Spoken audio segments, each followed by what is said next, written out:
Thank you. I mean, where do I begin? I mean, I'd like to start with Noah Cain. Noah Cain, Josh Williams coming in, and here's two guys that haven't played all year. And when we need a couple of guys that are seniors, look, you guys want me to talk about Jaden Daniels. I get it, okay? But you're going to listen to me, okay? Because I got the podium, and you're going to have to listen to me. And that's just the way it goes. And I mean that with a great deal of respect. But when you're building a program and you want your players to model themselves after the right people in terms of the world that we live in today with NIL and the transfer portal, here's two guys that haven't played much at all. And all they've done is been great teammates and done the little things the right way and have practiced hard and have waited for their opportunity. And when their opportunity came, they delivered for us today.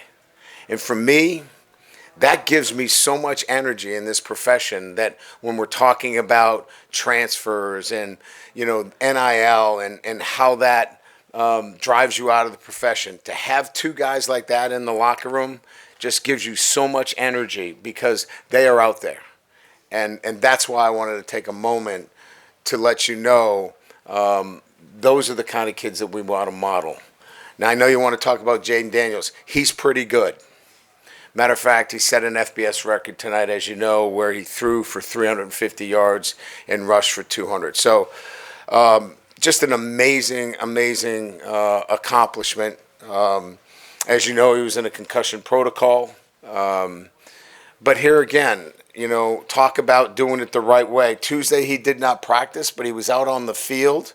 He took mental reps right behind the offensive unit, was attentive, had a play script in his hand, did it the right way, prepared the right way on Tuesday. Wednesday, he was in a non-contact situation where he got all of the work necessary, so he was prepared.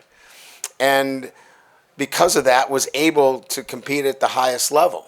And today, when you have a player like that and a guy like Noah Cain and Josh Williams, you want to put those guys out in front so others can see that's the way you do it. And so thank you for giving me the opportunity to talk about those guys because we're blessed that, we have them. I know everybody wants to talk about going 10-0 and winning a national championship, and I know that's important. But in this time where we're building a program, those three guys are as important as anything that's happened this year for me. So, great game. I thought Florida played great football tonight. They did some really good things defensively, caused some difficulty for us. But when we were able to make some adjustments at half and lock down some protections that they were overloading some of our protections, we got the one-on-one matchups that eventually broke it open for us. I thought their quarterback was really good. Our quarterback was just better. So with that, we'll open up the questions, and thanks again. Did Florida use a spy?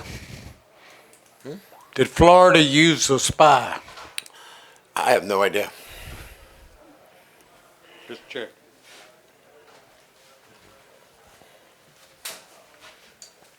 Right here, you talked about building, obviously. Go back to that last drive.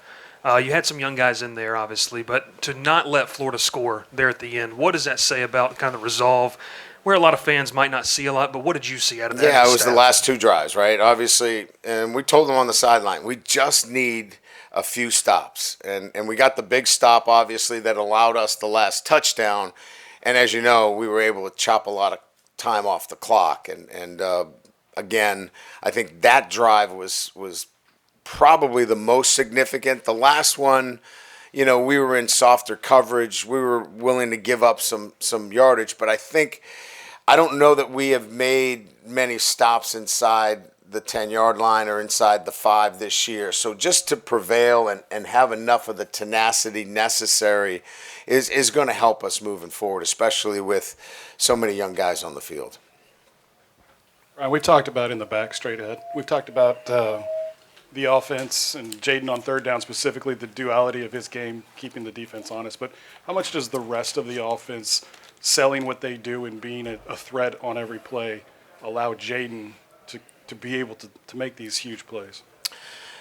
Well, it's, I think we had 6 third downs today, so we didn't have a lot of third downs. And when we got into third down situations, they were either all or nothing in terms of what they did. So they either brought, 6, 7 up, and then they dropped everybody. And when they did, Jaden would scan and there was nothing there. He would just take off. And then when they brought pressure, he would stay in there and then find the one-on-one matchup. So when you have a quarterback that is that patient and willing to stay in there, obviously it's helped when you have balance, with the receivers that we have. And then to have running backs that are willing to give themselves up in terms of protection too. So clearly, Mason Taylor hasn't been talked about a lot, but he was outstanding in protection. We had to leave him in a lot tonight. He had some nice catches, but he was also part of that as well.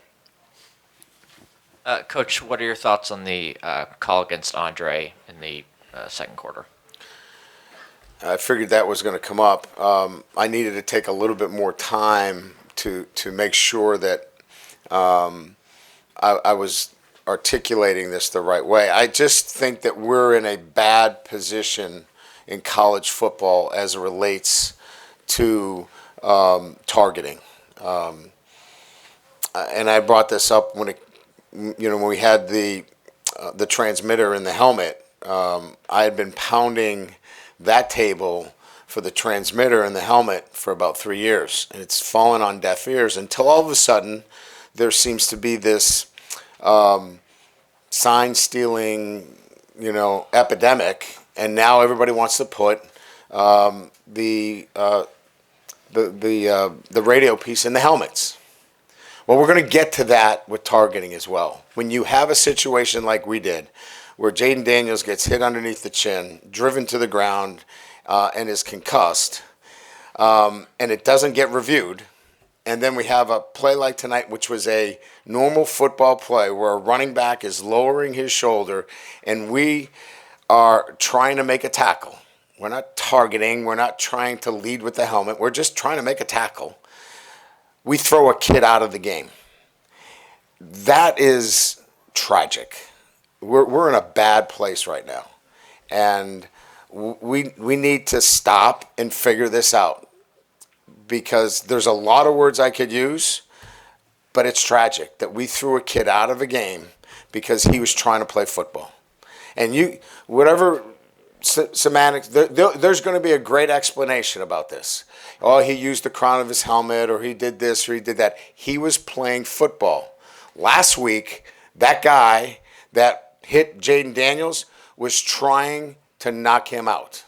You can say whatever you want, but that's what he was trying to do. Our guy was trying to make a tackle. So everybody's smart enough to figure that out.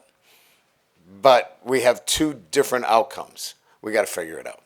And what were your thoughts on Ryan Yates and Jordan Allen when they came to replace Andre? They, they did a pretty good job. I mean, we should have cut one post off, but I thought, Jordan got a little bit more work. I don't know that he got a lot.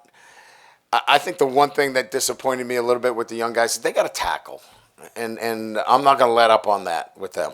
I mean, when you go out there, I don't care if you run 4-2, 4-3. I don't care if you got 6 stars or 18 stars.